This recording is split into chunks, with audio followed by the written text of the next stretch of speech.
Missed an episode of your favorite podcast? Choose from over a decade of content in our archives, not just the latest episode. All free at GCNlive.com. This is your call to action.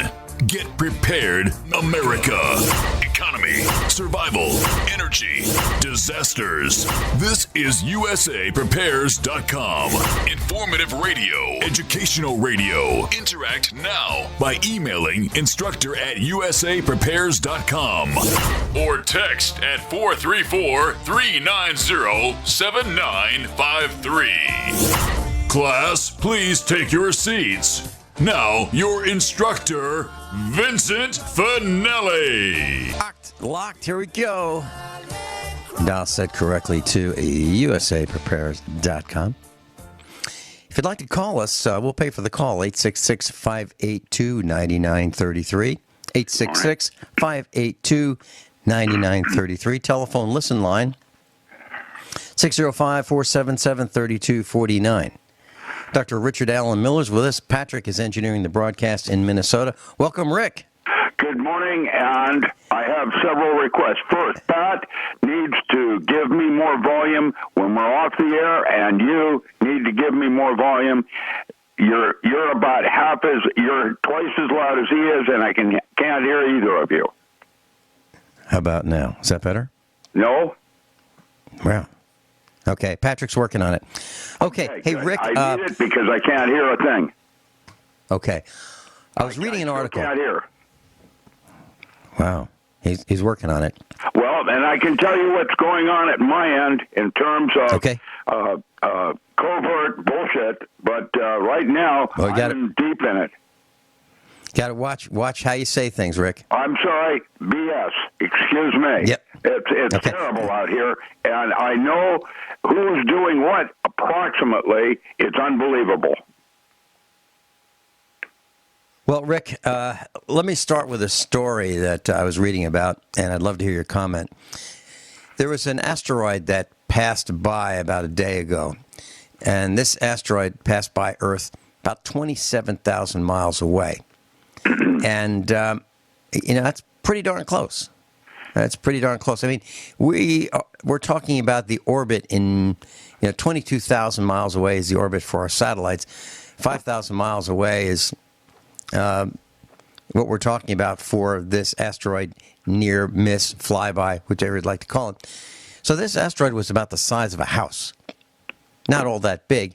However, if you have a chunk of rock flying at really high speeds and it lands in the middle of New York City, Chicago, L.A., Boston, it's going to cause a huge problem. And how much do you think matter it takes to take out Nagasaki? Well, tell us, Rick. Then, you can hold it in your hand. Yeah. So when you talk about a piece of matter that is the size of a house, how much, when it's in full potential, do you think that could take out on the planet Earth? Well, I would actually think, you're getting Rick, the big picture. Now let's go to page 2 on that. Imagine you have near flybys. We're having flybys all the time. Most of the fear-mongering that's going on with the media is so bad that I'd like to talk about Las Vegas. I have personal information on Las Vegas. My daughter, who was visiting me for her 50th birthday, had a personal friend that was there that had a person's head blow up in like a tomato right next to her. So there were body count. Now, if that was a FEMA, FBI, false flag, basic drill, which it was, who is the one adding a body count and why? Now, I'm going to go to page 3 on that. I've had enough of all of this, and I'm now going to publicly start saying as a scientist that the media, as we understand it, is no longer your friend. And to discern which media is your friend or not is, for me, impossible.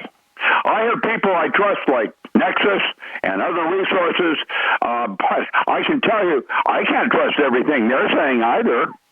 They did a thing on Carillion photography that was incorrect, and I corrected respected him, and he appreciated that and is asking me to submit my things.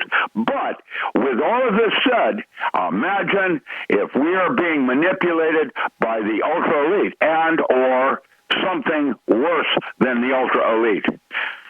Now, what does that suggest? Let's go to page 4. And by the time you're at page 7, I am so creeped out at the possibilities and realizing that anything not specifically forbidden is mandatory and that we are only guided by our imagination. And I can tell you where my imagination is going. Watch all the TV shows like Quantico.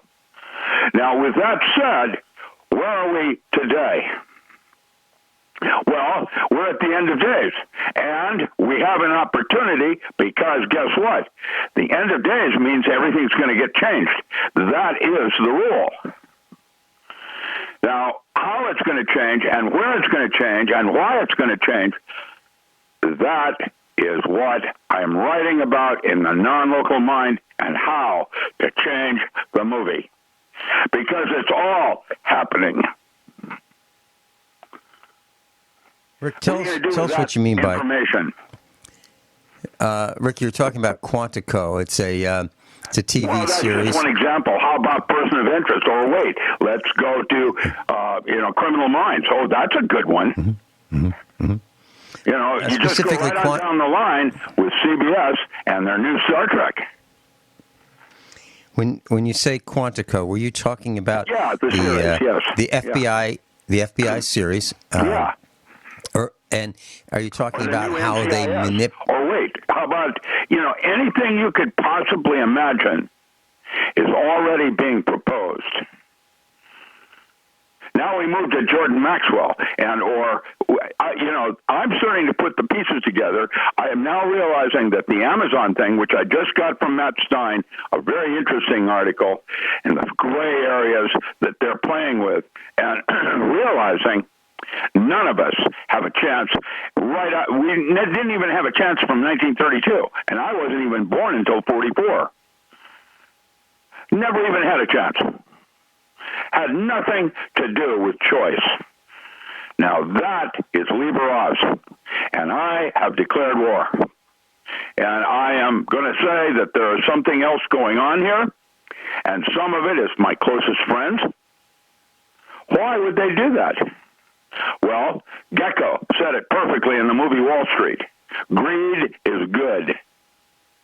No, greed happens to be one of the 72 Omegaton, or fallen angels.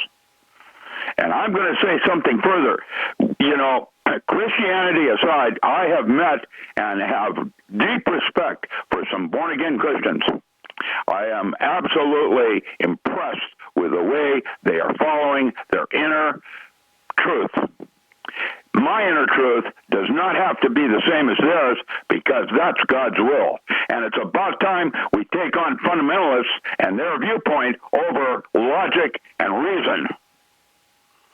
And I've had enough of all of it as a scientist, and now I'm about to say that science is the opposite side of a black hole called a white hole. It's the other side of religion. That's why you have two brains.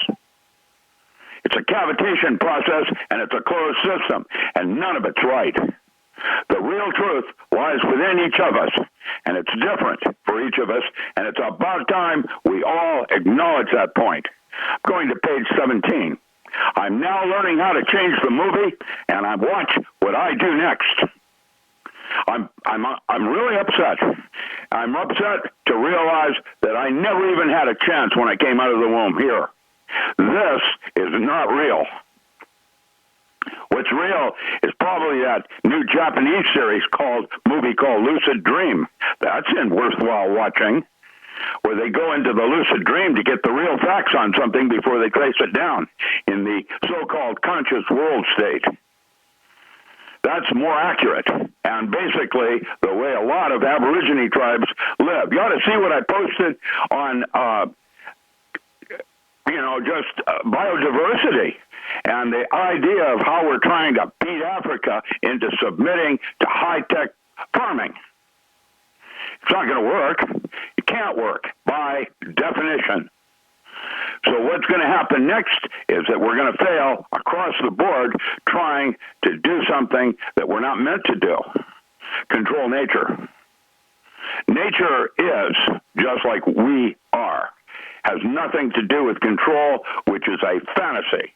And when you try to weaponize it, now you have lawsuits going against the Department of Commerce.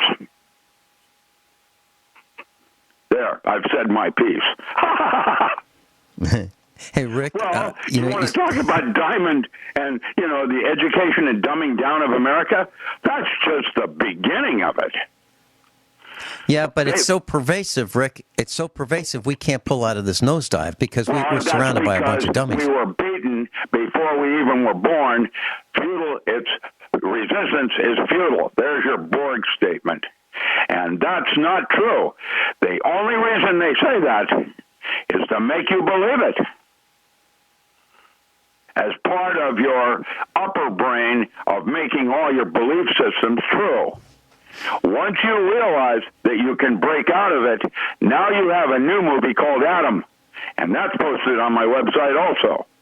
By the way, there's a reflection on Facebook if you want it simpler, but my website is now fully functional, and I'm posting things on my website, and Facebook is a reflection, just like Gary Cassidy or you. I have had enough. And I can't wait till you get angry. Back what's mine.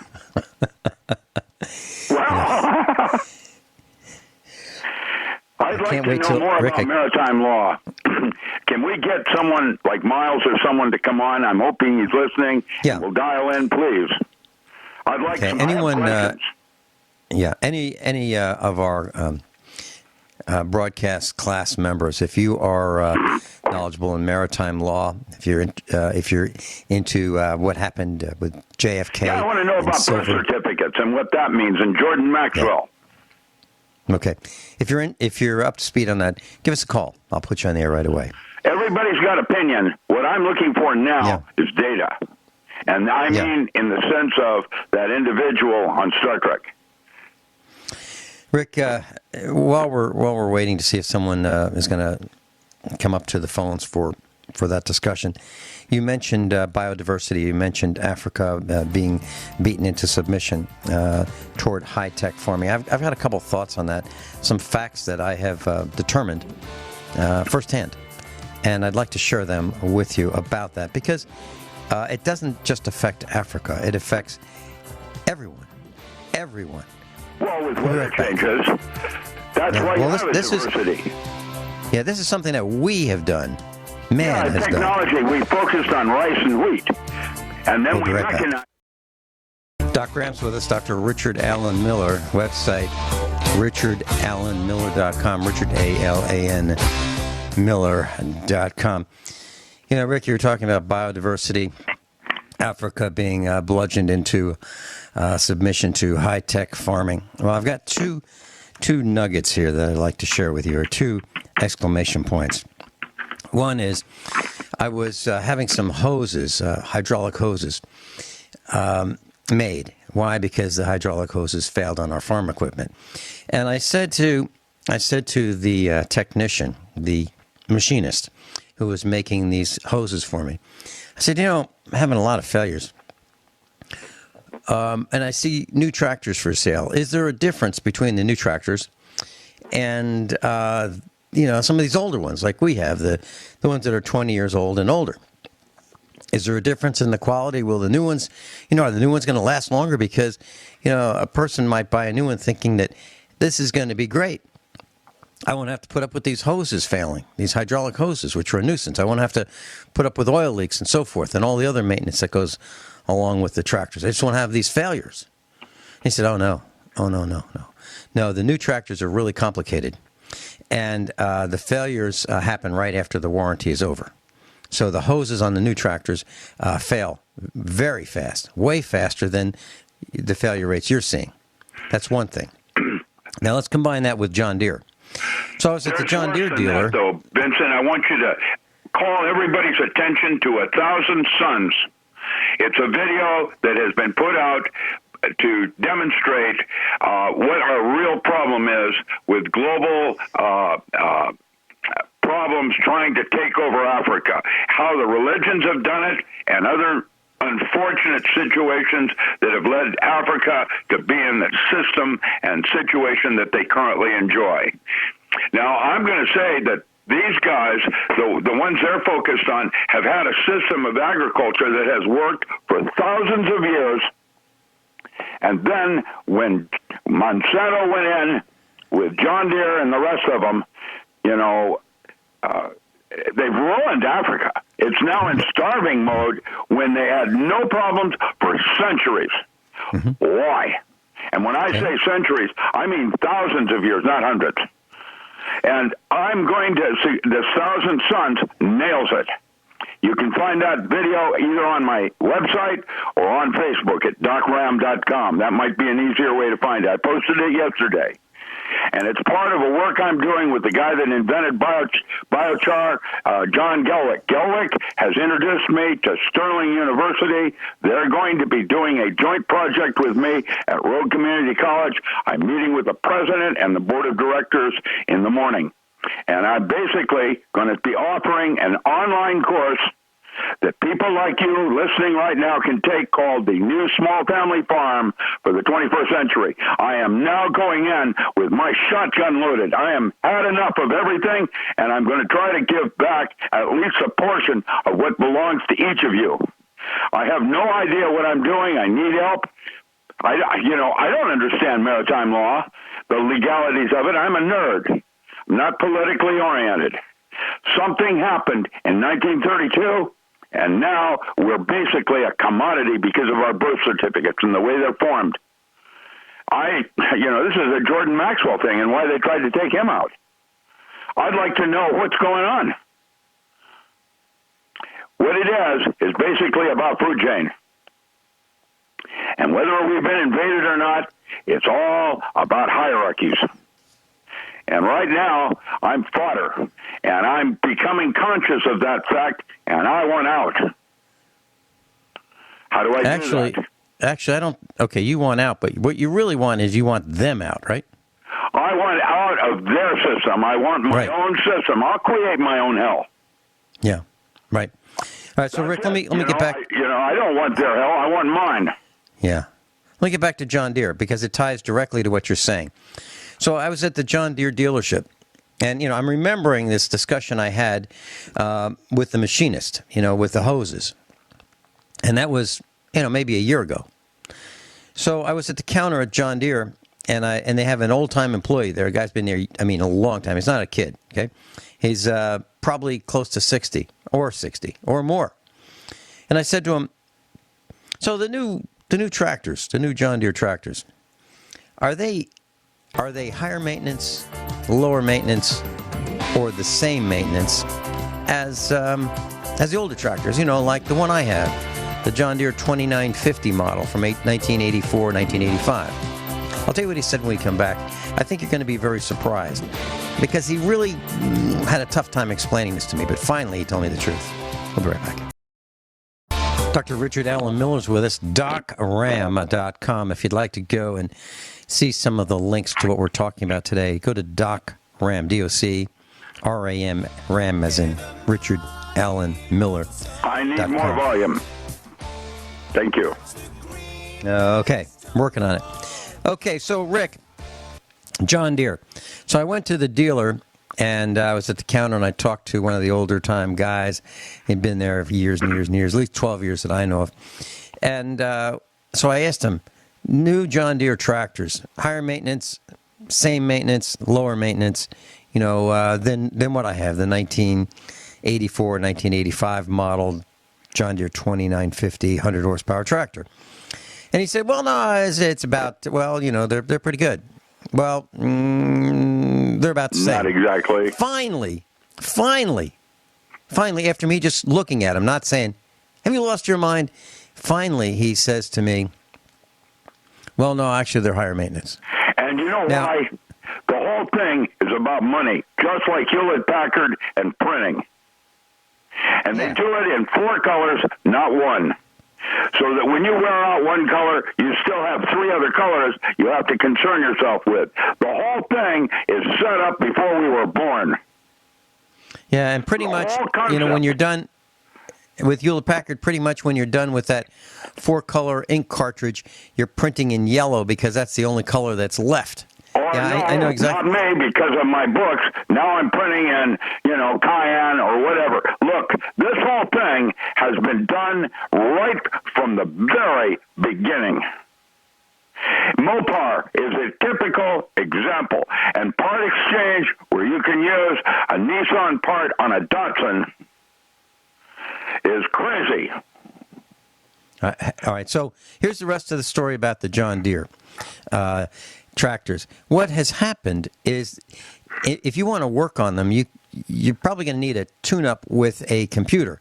So they're pretty expensive to ship these things. They're at least $3 a mile. At least $3 a mile to get your tractor to the dealer, because most people don't have a tractor, a truck and trailer system that can pull a 12,000-pound tractor. And by the way, tractors are getting lighter, because that was the next question I asked them. Are they getting, are they heavier, or are they the same, or are they getting lighter? Less material. Just like in the cereal box.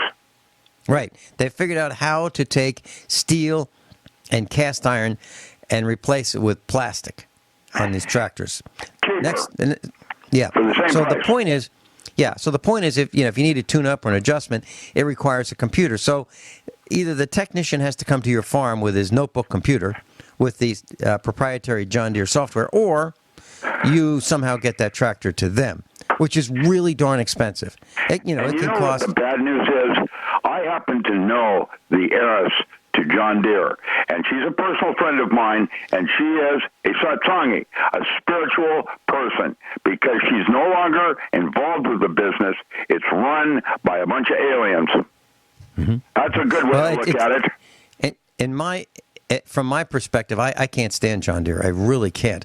So let's. You mentioned Mopar, which is Chrysler Corporation, if you will. All right. So we have a 1999 Dodge, and this all ties to exactly what you're saying. We have a 1999 Dodge Cummins turbo diesel, okay? And the engine's made in the United States. And it has an engine control computer mounted on the side of the block. Now, of all the places to put an engine control module, who in their right mind would mount a computer right to the block that runs at 180 degrees? Who would do that? Well, nobody in their right mind, right? Well, it was done Cummins that way on purpose. Right. And so it would ultimately be taken out by the heat of the engine. And they are.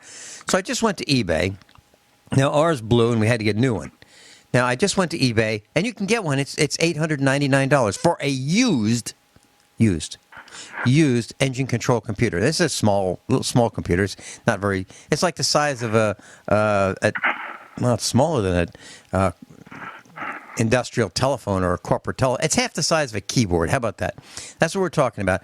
And it has 2 connectors on it. But let me say it a different way. But if you buy it and you get it home and you're going to stick this thing on the side of your Dodge by unbolting the old one and bolting in the new one and plugging in those 2 connectors, it will not work.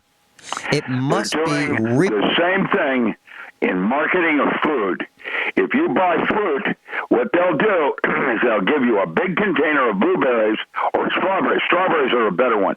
They'll put a bunch of unripened strawberries on top and 2-week-old strawberries underneath to rot. The reason they do that is because even though you go through the strawberries quickly, you will end up losing 4 strawberries, not 1. Mm-hmm. The whole thing has been designed for spending more money for less delivery, and you don't notice it.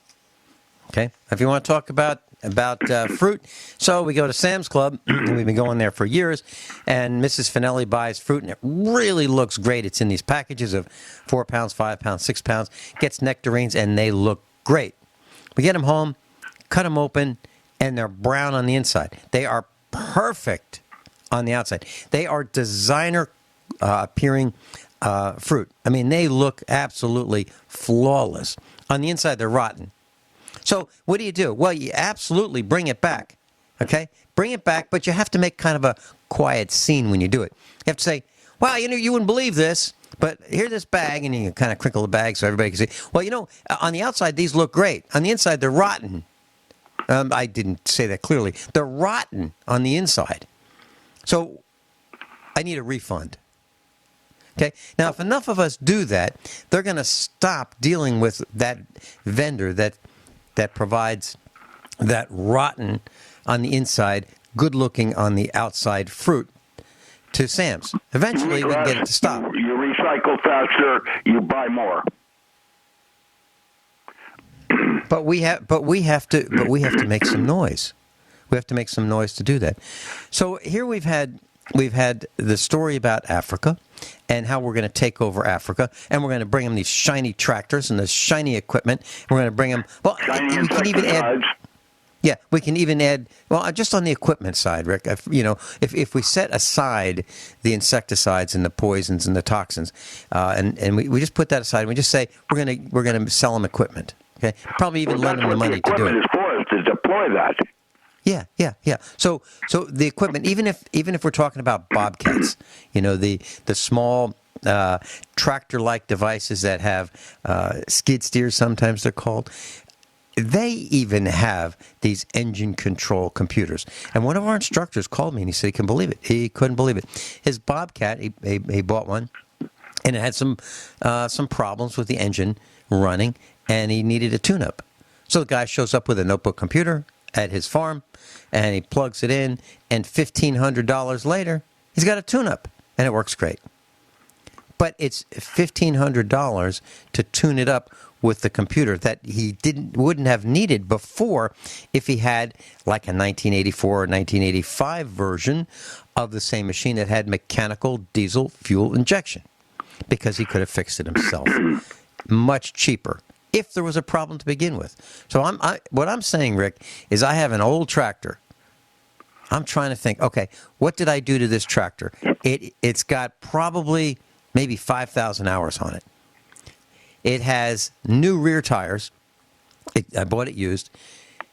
I'm trying to think of all the things that have happened to this since it was brand new. It got 2 new rear tires, and it got maybe a battery or 2, and a water pump, and 2 thermostats.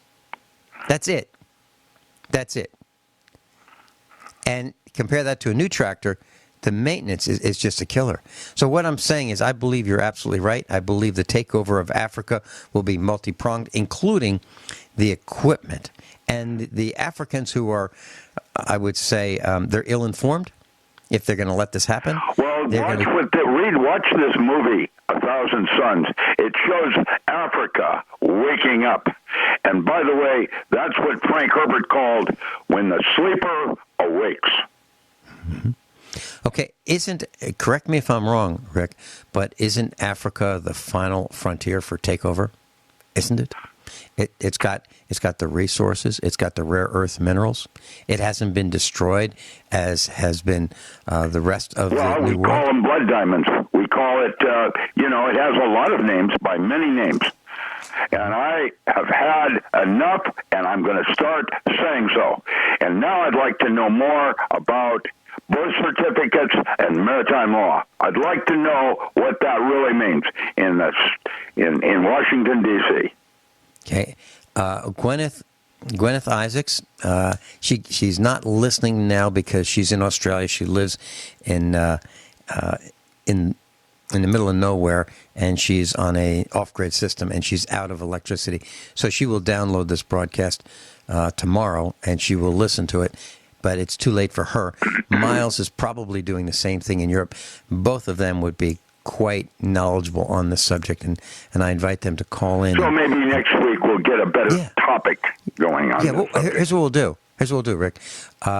They will have heard this by the time you're on next week, and I invite them to call in so that they're on with Dr. Richard Allen Miller. Okay? So, and class, if there are any of you out there who are expert in maritime law, and you know about what happened with the monetary system in the United States in 1933 and 1913, please give us a call. And the removal of silver from our coinage. I believe, if I'm not mistaken, JFK thought that, silver, we don't need silver in our monetary system. We can do without it. What happened to Fort Knox? Oh, I think it's empty. I mean, I really believe it's empty. I believe we're guarding an empty vault. That's my opinion. To it? Where did it go? I think it's still there. I think it's still there. I think. I think it's kind of like guarding the tomb of the unknown soldier. We're there. The presence is there. We're guarding it. Now, in the tomb of the unknown soldier, we don't know who he might be, but we're guarding it. In the case of Fort Knox, I believe we're guarding it as if there is something there, and I don't believe there is. I think the gold is long gone. There might be a little bit. There might be. I don't think there's a penny there. Yeah, that's what I mean. That's what I mean. Rick, for the life of me, I don't understand. I don't understand why when we have a pandemic, we have an epidemic, and our government doesn't say, hey, look, boys and girls, we got a big problem. Here's what the problem is. Here's what you need to do about it. They cover the darn thing up as if it doesn't exist, and they lie about it. Just like Las Vegas.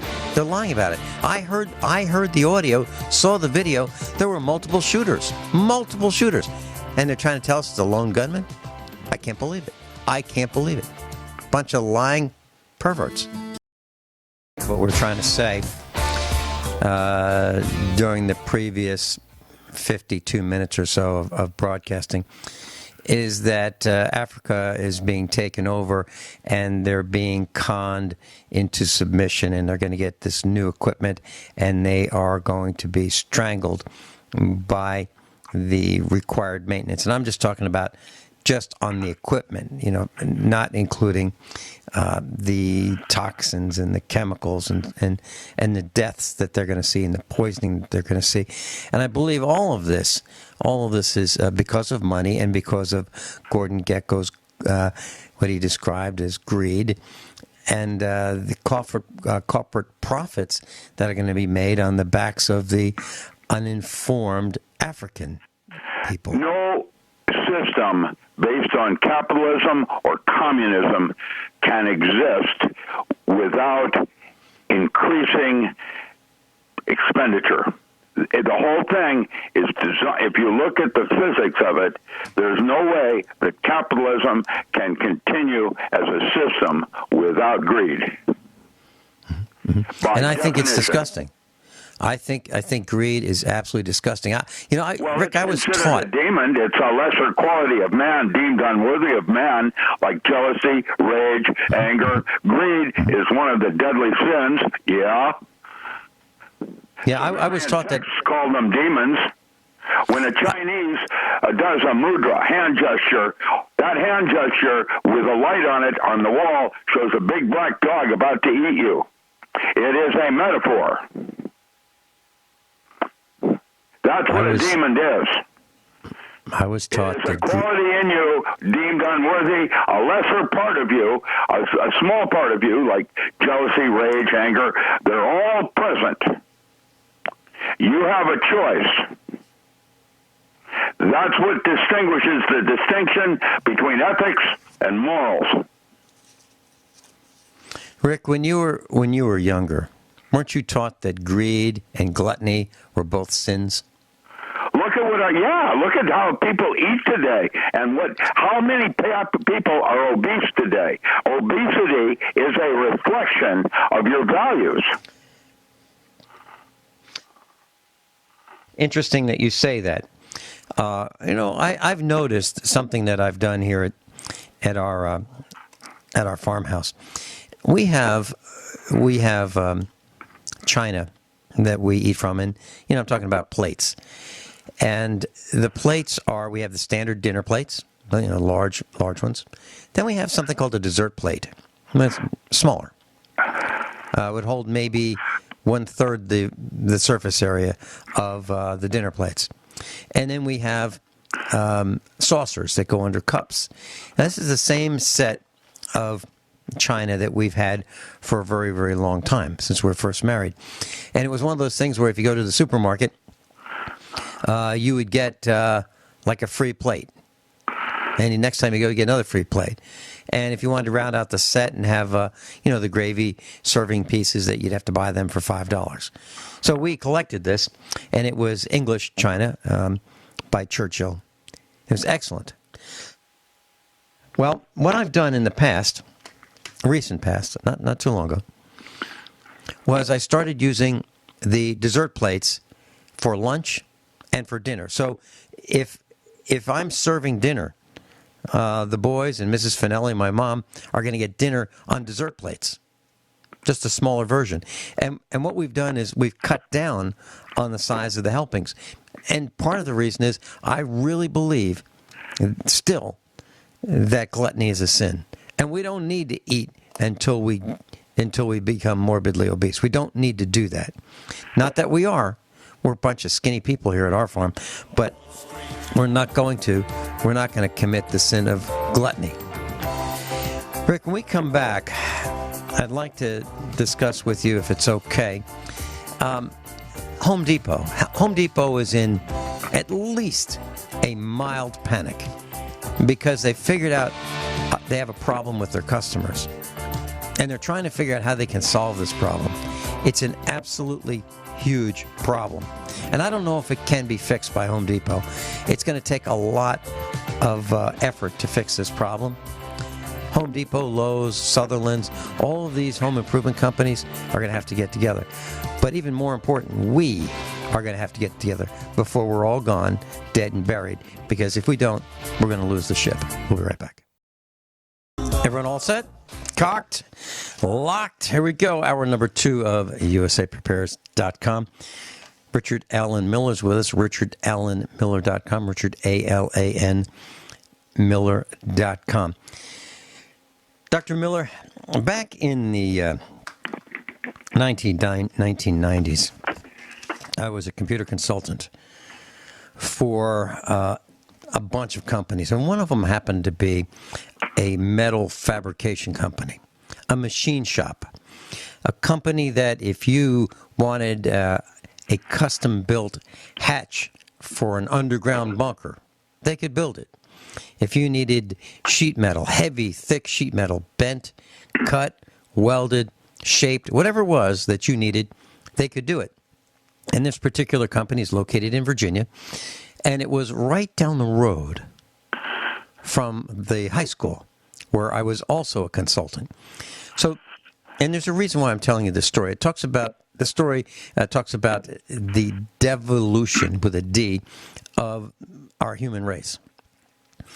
So I got a chance to spend some time with the CEO of this small company. When I say small company, it maybe had 10 or 15 employees or so. The size of the company might be the size of, let's say inside 5 to 10 auto parts stores, stuck end to end to end to end with all kinds of machinery in there. So it was small, but it was a big fish in that particular marketplace. So one day I was in the CEO's office talking about the computer network that we built for them, and I asked him, I said, tell me about the young people. Do they come applying for jobs? And he said, yeah, they do. And I said, so what are you seeing? And he said, well, let me put it like this. And he reached into his pocket and he pulled out one of those metal 6-inch long rulers. And it was graduated in 64ths of an inch.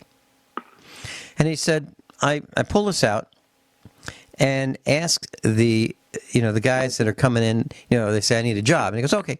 So show me 1 inch and 3/32 on this 6-inch ruler. Nobody could do it. Now it's graduated. The marks are there. That's not digital. It's just a piece of steel with some stamping on it, and it's graduated in 64ths of an inch. But they couldn't do it. Now, the reason I'm telling you this story is that was in the 1990s. Now, if we fast forward to now, there's a story on the internet that talks about Home Depot and how it's panicking over millennials. Why? Because the millennials don't seem to know how to do much. And I've been seeing this everywhere I go. When I talk to people who work in factories, the shop foremen and the managers and so forth, I always ask them about the young people, and they all say the same thing. Well, they've canceled shop. They've canceled mechanical drawing. They've canceled, the list goes down and down. I remember when in second grade, I was required to take Latin. Well, I was going to ask you about second grade, and I was going to ask you, Rick, do you remember exactly when you saw in school your first 12-inch ruler. Do you remember what grade that might have been? Well, yeah, it was first grade. Yeah, me too. So in first grade, we saw our first ruler, and the teacher instructed us, okay, so this is like 1 inch or 2. By it. Yeah. But That's what they used for a spanking tool. My dad called it laughing, but that's what they used. Yeah. Well, I have one of those rulers right in my hand from that era, and it had like a metal edge on it so that when you put your pencil against it. Pen. Yeah. So I have one of these in my hands right now, and it's from that era. I was able to get one and keep it all these years. I have it in the studio. Well, anyway, the bottom line is it has, this is for young people, and it's graduated in 1/8 of an inch. Well, the point I'm trying to make is, you and I both learned in first grade when the teacher said, okay, see that one over there with the big line, the long line next to it? That's 1 inch. And then there's a number 2 with a long line next to it. That's 2 inches. Now, between the 1 and 2 inches is another line, and it's not quite as long, but that's the half-inch marker. So the 1 plus the half-inch is 1.5 inches, and so forth. And we finally divided it down to 1/8 and 1/16. That's what we did. That's what we learned. And it was, early on. Well, now Home Depot is in a full panic because they have realized that the customers that are just around the corner don't know how to read a ruler. More importantly, they don't know how to read a tape measure. So they are now forced to educate their customers by spending millions of dollars on educational videos to say, hey, this is a tape measure. This is a Stanley type tape measure, and it's got this tape that comes out of the case. And by the way, it's marked in inches and in feet, and it's not digital. You actually have to read the tape. And then at the end, there's this little hook, and the hook is it moves in and out a little bit.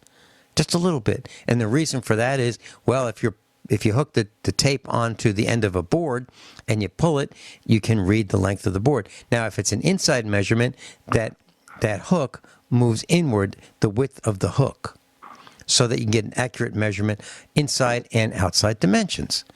But they are forced to teach these millennials how to read a tape. Now, that tells me that our educational system has totally failed us. But we're not going to leave any child behind. Yeah, that's George Bush. George Bush, no child left behind. And I've always said that no child left behind really means no child has a chance. And that's what he has done. So his legacy is the destruction of the educational system at the federal level. Wore the toga and did the toga parties in, Animal House. He's the guy that people were so. He's the guy that people are so impressed with. They think, well, he's a really great president. He's visiting all the people who have been blown up, lost limbs, and are in the VA hospitals, and so he's out there visiting them. And what a great guy! Great guy. He's the guy that sent them there. He's the guy that had all these people blown up, and then he shows up every once in a while, maybe once a year, to the VA hospitals and says, "Jesus, thank you for your service, and country's really depending on you, and thank you so much." And boy, it's just it's an awful thing that you lost, your shoulder, or it's awful that you lost. The correct way to put it: this is no longer the country we've served and protected.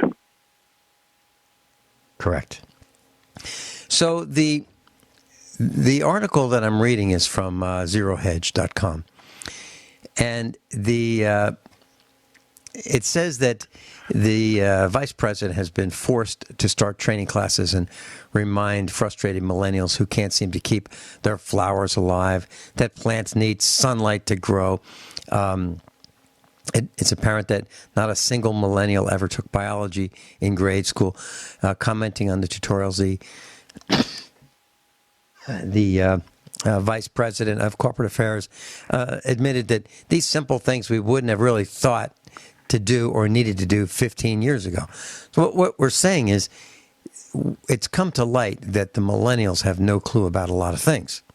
And if you want an exclamation point, just go to any of the big box stores and look at the selection of rakes and hoes and shovels, okay, and trowels, things that used to be common everywhere, how many of them, what kind of square footage do you see in stores for those things? What happened? Did I lose you?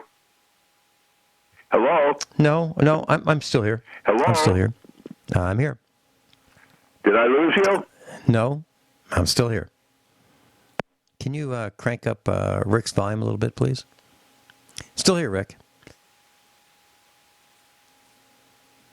Okay, so we're gonna reconnect with Rick Miller. Connection dropped out.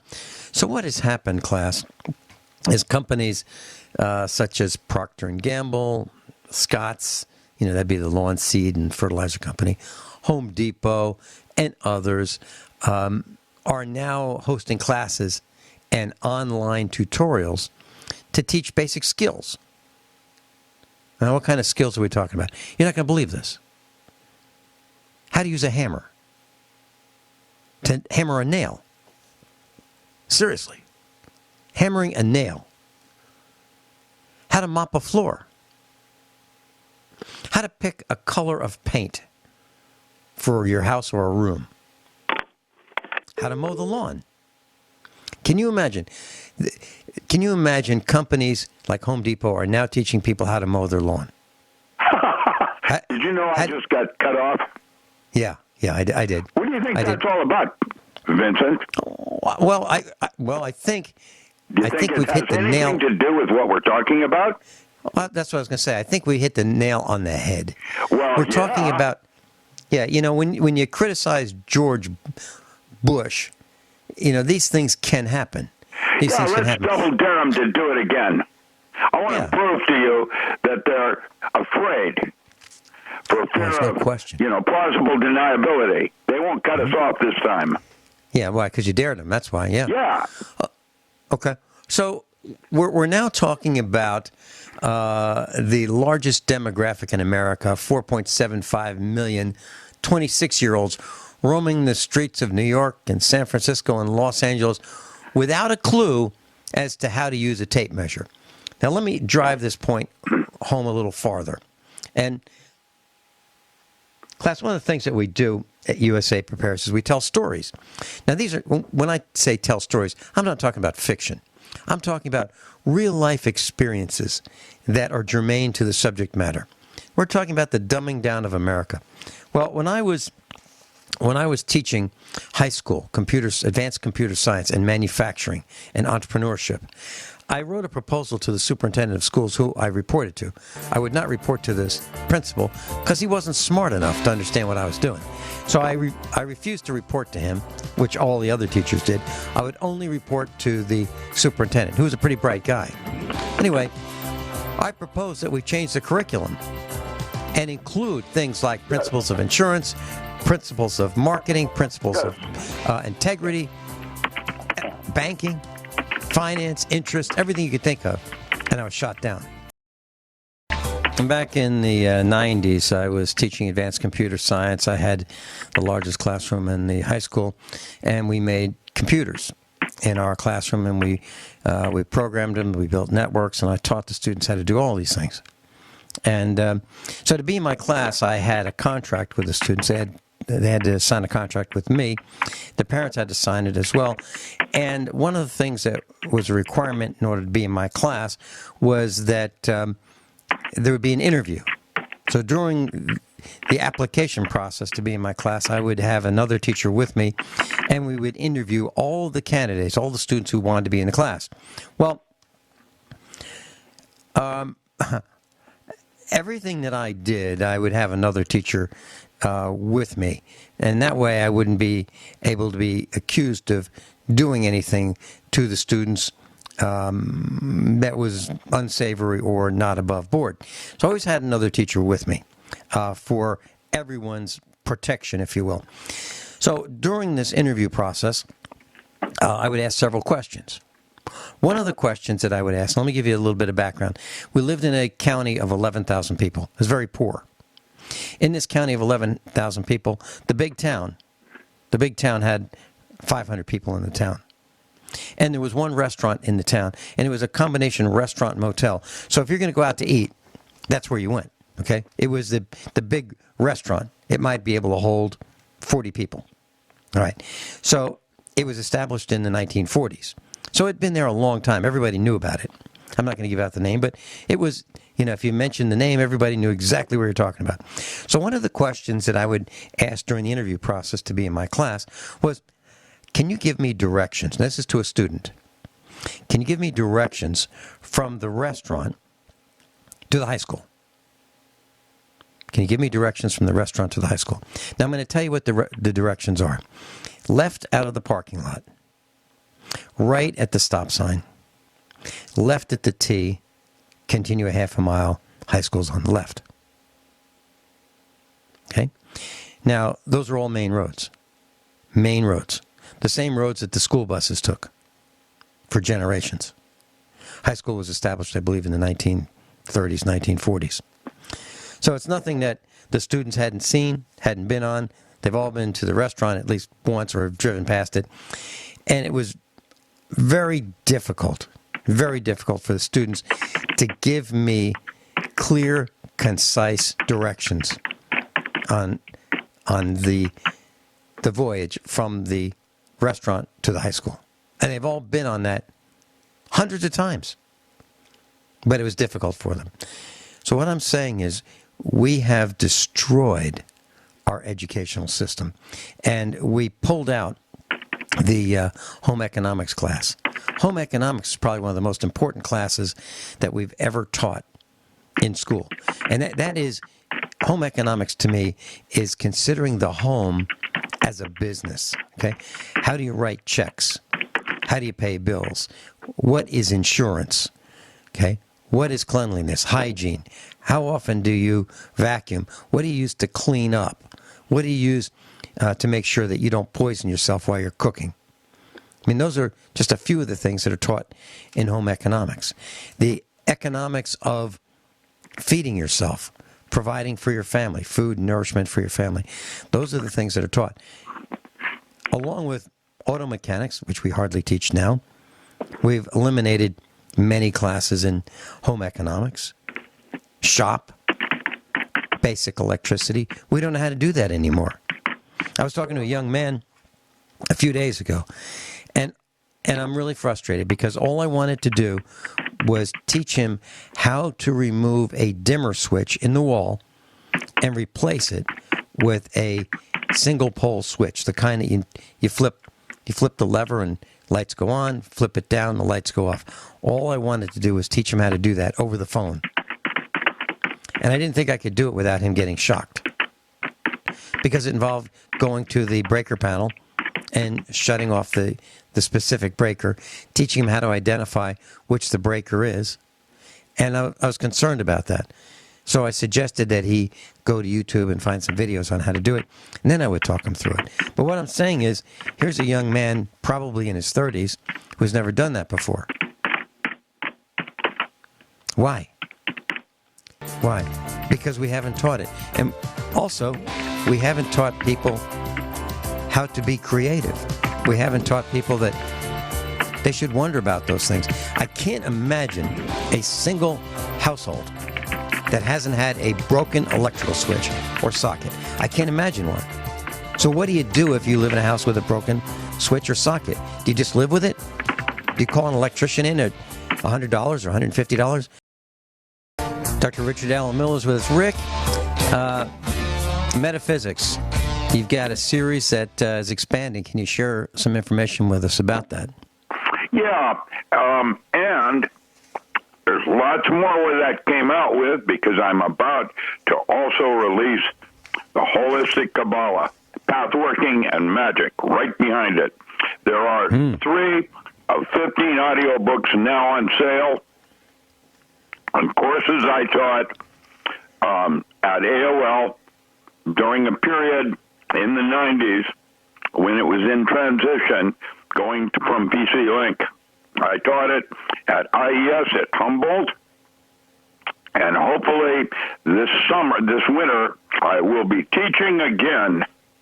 After 25 years, I'll be teaching in agriculture at both Sterling University and Rogue Community College for national involvement. And that will be on the new small family farm.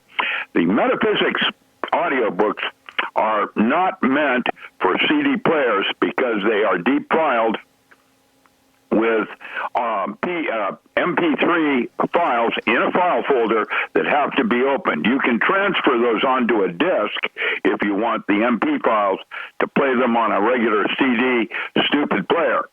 The reason I've done this is that there is a second group of files in PDFs of the rare books I quote when I taught those courses, so that you have your own research to determine whether or not I have misinterpreted something or you'd like further information in a given area.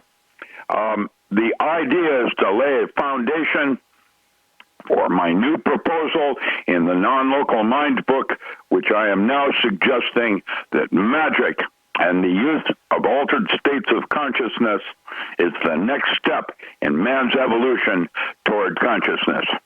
And really, in different altered states, we are in different universes where the different laws apply that are not applicable here. We've already noted that in hypnosis we can, block out pain, we can change certain kinds of realities, including our ability in guessing, working with intuition. It is also tools in a toolbox where you can have the strength of an ant and lift 10 times your weight if you chose to go into an altered state. They're tools rather than just arbitrary things. We are basically untrained with our mind. And just in the conversation of me describing that and your imagination of listening to my words have put you in probably 12 to 15 alternate universes just in the brief moment I've spoken with you. Well, Rick, you're absolutely right. As you talk about this, and as I listen to you, I lean back from the microphone and I listen. My mind is wandering in many directions. Exactly what I'm doing. I'm showing you places to go that have been forbidden, and once you learn how to do that, you can change this movie in a heartbeat. Okay, so how do we get it, Rick, and what does it cost? Right now, I have a special on where you can buy all 3 audiobooks for $40. You can go to my website and order them as a group or individual. There will be 15 when I'm finished and some side ones that will be given as benefits. Plus, I am now also going to have a subscription-only download library where I will have other books, all of Aleister Crowley, anything that you want in metaphysics, the occult, witchcraft, spiritual teachings from India. We have been assimilating a large download library very similar to the kind I put together for AOL when it changed from PC Link and wanted to become a social network. We're going to do it like we did Shareware, where you go there each month, because each month I'm going to add some new gems for download. And actually, I'll be doing it each week. I'm hoping that we have or garner a large traffic of interest as we move to a new age in man's evolution of consciousness. This is what I'm trying to do. Good luck with it. I believe I'm laying a foundation. I'm going to be on Clyde Lewis's show this afternoon at 1 p.m., and I'll be talking further about this as I do more radio. And on Sunday, I will be in Chicago with James Arthur Jensic and The Dark Knight. He had a brain tumor aneurysm and is okay, and I'm going to be doing radio with him. He had me scheduled when he had an emergency. In fact, a lot of people are starting to have interesting digressions and tangents with health and other related things, and all of this is training your mind. You're absolutely right, Rick. I'm seeing cancers. I'm seeing diseases everywhere. It's not necessary. This is the stress of what is happening in America today, in the world in general. It does not need to bother you. Trust me when I tell you, you still are God's favored. You have choice. You know, Rick, as you say this, I was thinking back to what we were talking about, the devolution of humanity, and so that they don't have a possibility of imagining the possibilities of what they could be, because that is where truth lies. Here's how bad it is. Retailers such as J.C. Penney are trying to adapt to this problem of the millennials not understanding very much. So they are now offering in-home services like installing a television and hanging wall art. What I'm talking about is, you buy a television, you bring it home. Geez, it's pretty complicated. I got to hook this thing up. It's got all these wires. It's got this plug. How do you do it? They don't know. And hanging a picture, how do you get it straight? And how do you figure out where it goes? I've seen them hung on the walls before, but heck, where do you put it? They don't know. So J.C. Penney is now offering services starting at $129, which they'll send someone to your house to help start a plumbing project, an electrical work project, painting, installing a television, and hanging wall art and mirrors. That's how bad this is. So these millennials they can't figure it out. So they're going to have to hire a company where they bought whatever it is they bought to come out and help them install it. Can you imagine? Painting is like the most simple thing on the planet to do. Brush, roller, they don't know how to do it. They don't know how to do it. How did this happen? Rick, I don't remember anybody saying, Vinny, today we're going to learn how to paint. Now, I watched my dad do it. I figured out just watching him what you do. You open the can, you stir it, you dip the brush in it only, a quarter of the way in, and then, you move this brush back and forth, and you try not to drip. I mean, it's pretty darn simple.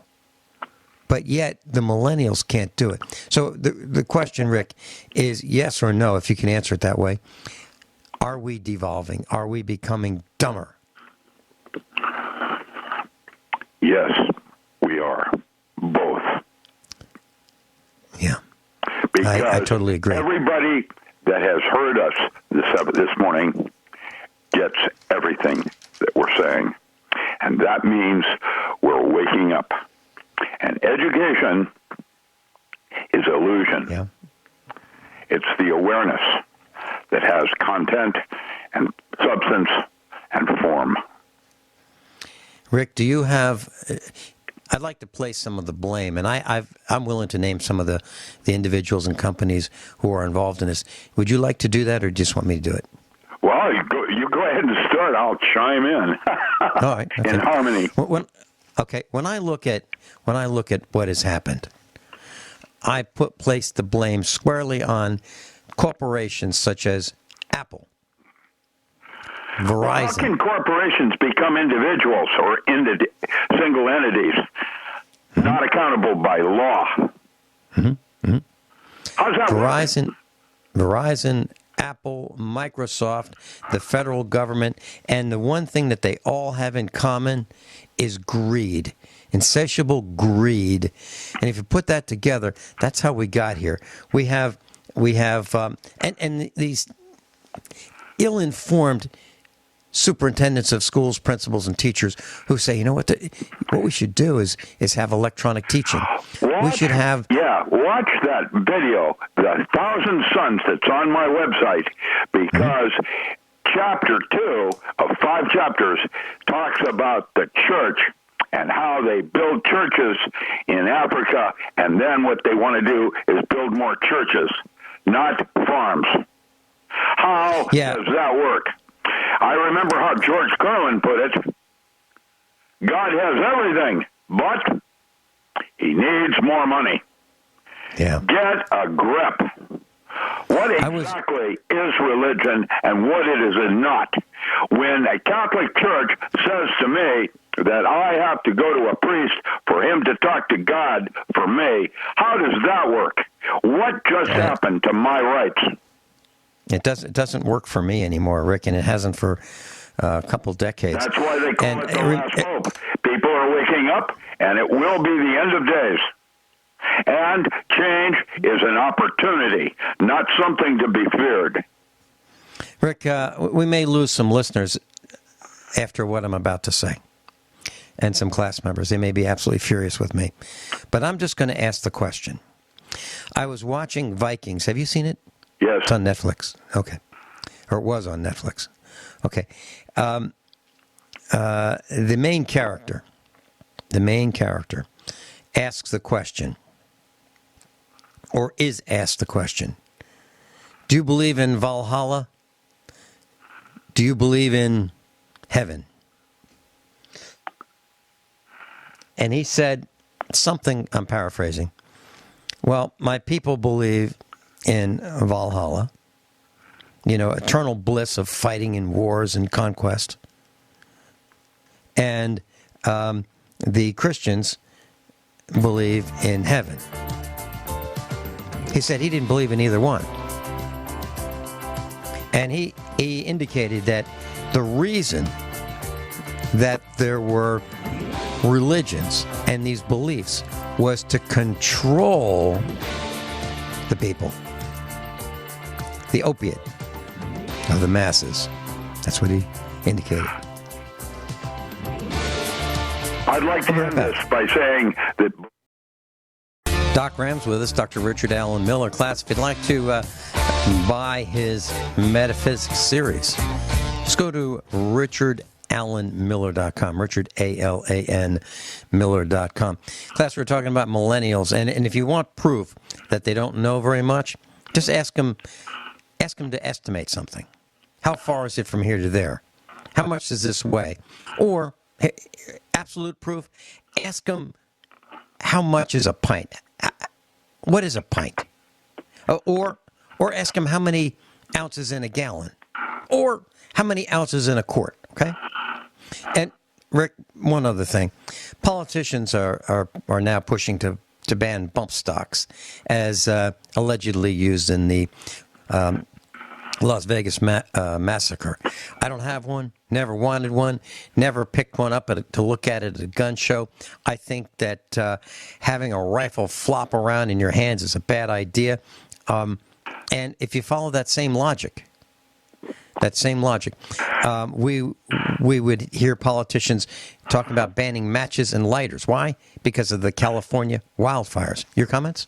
I believe that all of this is semi-false flag with hideous individuals trying to push points by building a body count of literal human beings suffering and dying.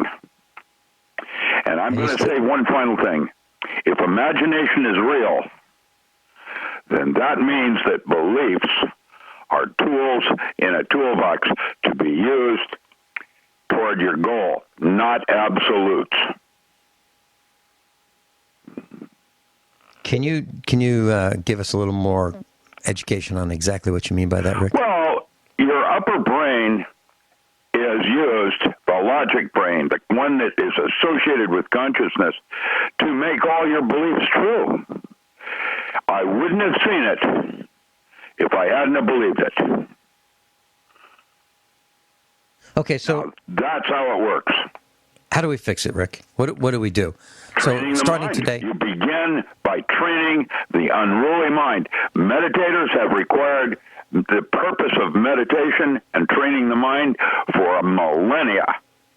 That's the only way that all the different holy books, prayer, it all deals with training the mind. It's an undisciplined little child that flits everywhere, and everywhere it flits becomes real. Rick, you should be one of the most popular instructors on the planet. No question in my mind, okay? However, you're not. And I believe, and it's not your fault, I believe there is so many people who are disinterested in everything that we talk about at USA Prepares. Everything that you, Norm Shealy, Dr. Joel Wallach, we all feel like Noah. That, we're preaching in people just aren't paying attention. I believe that 1 in 1,000 is all that we have with us. I believe that. And that's all I need. How did I put it in a movie I wrote for Evergreen called Eat the Sun, Then You Will Be Your Own Father? He said, if they're old enough to pee, they're old enough for me. Well, Rick, I was thinking about, the board of directors meeting, and all I tried to do was convince people that I could help them lower their electric bills. That was my mission. I couldn't even do that. They're not listening to you. Yeah, they're not hearing what you're saying. They're not thinking about what you've said and what it might mean to them on an individual personal level. Well, that's how I explained it to them. Ignoring it like they ignore the ants that they walk on when they step out into the world. A Jain, a religious cult, will take no life of anything, sweeps those ants away out of its path. Yeah, that's what we do. We do. We think life is important, including the ants. We really do. Including the bacteria. Including the viruses and molds. They all are part of who you are. The good, the bad, and the ugly. Class, if you'd like to see what we're talking about, docram.com. DOCRAM.com. Rick, hey, thanks so much for being... You want to watch that video. 1,000 Suns. Yep, and your link is on docram.com. Class, above all, honesty and integrity. What happens next is up to you.